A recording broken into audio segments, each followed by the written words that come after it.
వచ్చేది. 6 పదుల వయసు వస్తే రాజకీయాల నుంచి రాజకీయ విరమణ చేస్తే బాగుంటుంది అని అంటుంటారు అసలు కొంతమంది రాజకీయ మేధావులందరూ కూడా.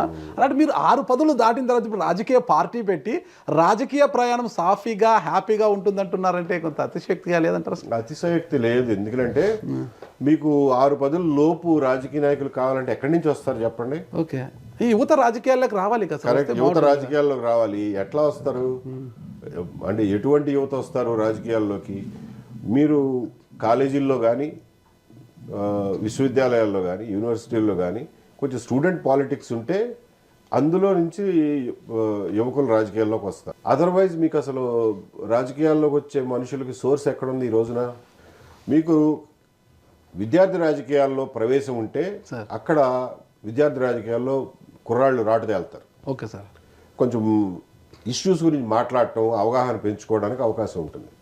మనం విద్యాలయాల్లో రాజకీయాలను పూర్తిగా నిషేధించాం. స్టూడెంట్ ఎలక్షన్స్ అనేది పూర్తిగా నిషేధించాం.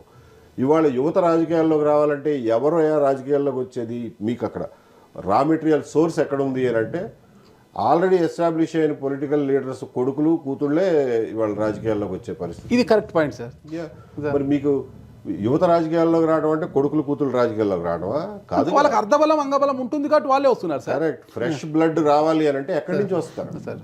ప్రాపంచిక బాధ్యతల నుంచి కొంతవరకు నాకుందనుకోండి, నేను రిటైర్ అయిపోయాను, పిల్లల పెళ్లిళ్ళు అయిపోయినాయి, కుటుంబ బాధ్యతలు ఏమి లేవు. సో మాలాంటి వాళ్ళమే కదా రాగలిగింది. ఫ్రెష్ బ్లడ్ రావాలంటే ఇంకెక్కడి నుంచి వస్తుంది ఫ్రెష్ బ్లడ్? ఫ్రెష్ బ్లడ్ అసలు మీది? ఆమె fresh blood into politics. Okay okay sir, అంటే పాలిటిక్స్ లోకి ఫ్రెష్ బ్లడ్.